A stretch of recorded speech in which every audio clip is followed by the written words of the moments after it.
عزیز طلباء و طالبات، آج ہم 12ویں کے نئے نصاب سے ریویژن کے مرحلے میں اضافی مطالعے کے تحت خاکہ نگاری کا مطالعہ کر رہے تھے، جس میں سب سے پہلا خاکہ عصمت چغتائی کا لکھا ہوا سعادت حسن منٹو میرا دوست میرا دشمن ہے۔ یہ سبق ہم نے پڑھے، لیکن ریویژن کے طور پر، اعادے کے طور پر ایک بار پھر ہم دیکھیں گے کہ خاکہ نگاری کیا ہے، تاکہ آپ کے ذہن نشین ہو جائیں خاکہ کسے کہتے ہیں۔ تو عزیز طلباء و طالبات، 12ویں آرٹس و سائنس کے خاکہ نگاری اردو کی ایک باضابطہ صنف ہے، جس کی روایت بہت پرانی ہے۔ خاکہ نگار جب کسی شخصیت کو موضوع بحث بناتا ہے تو اس شخص کے متعلق واقعات، سوانح، مشاہدات اور اپنے تاثرات کی مدد سے شخصیت کی جیتی جاگتی لفظی تصویر پیش کر دیتا ہے۔ پڑھنے والا اسے بیک وقت واقعے کے طور پر بھی پڑھتا ہے اور کہانی کے طور پر بھی۔ خاکے کی امتیازی خوبی و خصوصیت یہ ہے کہ اس میں کسی شخص کے ظاہری اور باطنی کیفیات کو خاکہ نگار اپنے تاثرات کے ساتھ دلچسپ انداز میں بیان کرتا ہے۔ خاکہ اور سوانح مضمون اس لحاظ سے مختلف ہیں کہ سوانح میں موضوع بننے والی شخصیت کے کارناموں کی تفصیل بیان کی جاتی ہے اور مصنف سے اس کی سند مانگی جا سکتی ہے۔ اس کے برعکس خاکے میں کسی شخص کو دیکھنے کا مصنف کا انداز اور اس کے ذاتی تاثرات و قیاسات کو اہمیت حاصل ہوتی ہے۔ خاکے کے لیے موضوع کی کوئی قید نہیں۔ خاکہ نگار اپنے مشاہدے میں آنے والے کسی بھی شخص کا خاکہ لکھ سکتا ہے۔ اردو میں ایسے بے شمار لوگوں کے خاکے لکھے گئے ہیں جو سماج و ادب میں ممتاز حیثیت کے مالک تھے، جیسے سائنسداں، شعراء، ادباء، علماء، تنقید نگار، فنکار، ڈرامہ نگار۔ ایسے لوگوں کے خاکے بھی اردو میں مشہور ہیں جو سماجی اعتبار سے بہت اہم نہیں تھے، مثلا نامدیو مالی، عبدالحق، جیسا کہ مولوی عبدالحق صاحب نے نامدیو مالی پر اپنا خاکہ لکھا، اور کندن چپراسی پر رشید صدیقی کا خاکہ بڑا مشہور ہے۔ اردو میں خاکے کے ابتدائی نقوش میں محمد حسین آزاد کی آب حیات میں ملتے ہیں۔ اردو کے مشہور خاکہ نگاروں میں مرزا فرت اللہ بیگ، مولوی عنایت اللہ دہلوی، میر ناصر علی، اشرف صبوحی، راشد القیری، شاہد احمد دہلوی، خواجہ حسن نظامی، سعد حسن منٹو، مالک رام، مجتبیٰ حسین، صالح عابد حسین وغیرہ کے نام شامل ہیں۔ عزیز طلبہ، ہم نے دیکھا کہ آپ کے نصاب میں شامل خاکے ہیں۔ ہم نے پہلا خاکہ عصمت چغتائی کا لکھا ہوا سعد حسن منٹو میرا دوست میرا دشمن ہے۔ آپ کے نصاب میں شامل مہاراشٹر کے ادبی و علمی شخصیات کا ایک مختصر تعارف ہے۔ یہاں روایت کی ارتقاء کی تفصیل نہیں، صفات کی مقررات کے پیش نظر انتخاب کرنا پڑا۔ ان خاکوں میں یہ امر ملحوظ رکھا گیا کہ جو تحریر میں شامل کیے جائیں وہ خاکہ نگار، مرقع نگار، چہرہ نگار اس تعریف سے قریب ہوں جس کی وضاحت خاکہ نگاری کے ضمن میں کی گئی ہے۔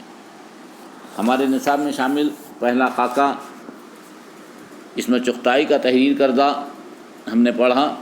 عصمت کا مختصر تعارف ہم نے دیکھا کہ عصمت چغتائی 21 اگست 1915 کو بدایون میں پیدا ہوئیں۔ ان کا بچپن جے پورہ راگرہ میں گزرا، وہیں انہوں نے ابتدائی تعلیم پائی، بی اے اور بی ایڈ کی ڈگریاں حاصل علی گڑھ مسلم یونیورسٹی سے کی۔ مختلف اسکولوں میں ملازمت کرنے کے بعد وہ ممبئی میں مدارس کی انسپکٹر ہو گئیں۔ وہ فلمی دنیا سے ہی وابستہ تھیں۔ ان کی ذہنی تربیت ترقی پسند تحریک کے زیر اثر ہوئی۔ عصمت چغتائی نے ناول، افسانے اور رپورتات لکھے۔ انہیں ایک افسانہ نگار کی حیثیت سے شہرت ملی۔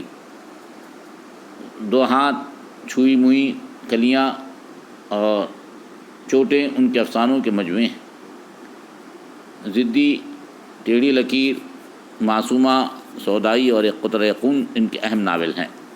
انہیں عورتوں کی زبان اور محاورات کے استعمال میں مہارت حاصل تھی۔ عصمت نے کچھ خاکے بھی لکھے۔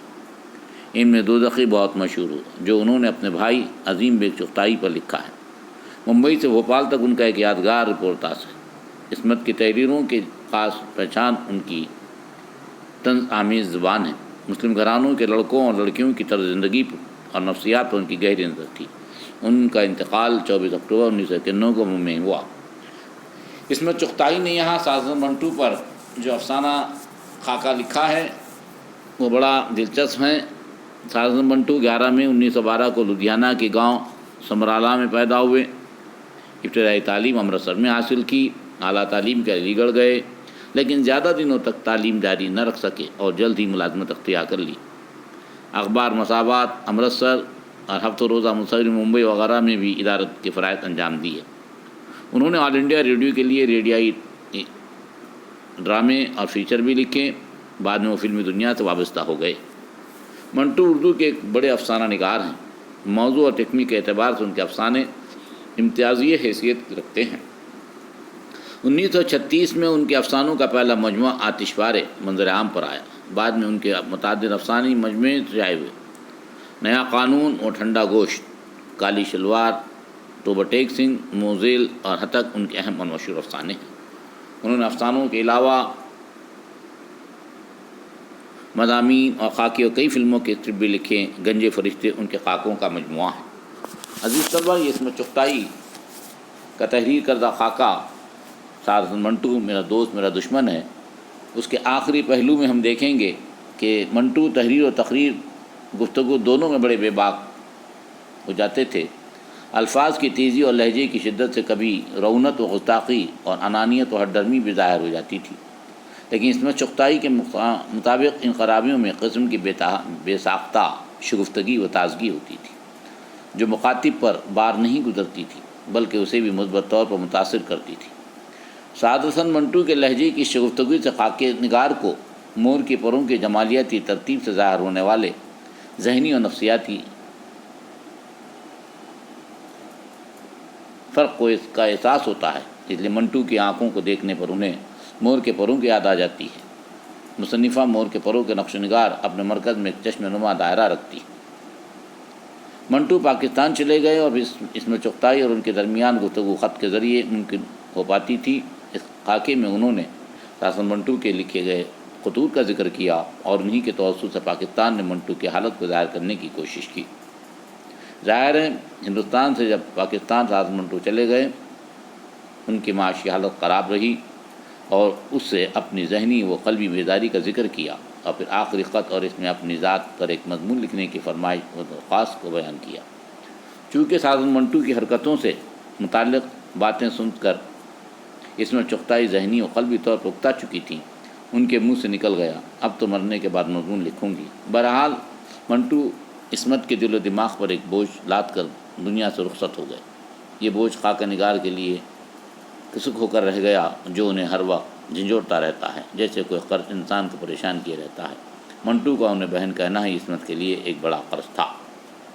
دراصل پاکستان سے عصمت چغتائی کو سازن منٹو نے لکھا تھا کہ وہ ان کے اوپر ایک مضمون لکھیں، لیکن اس سے پہلے کہ عصمت چغتائی قلم اٹھاتی، خبر آئی کہ سازن منٹو نے اپنی جان آفریں کے سپرد کر دی۔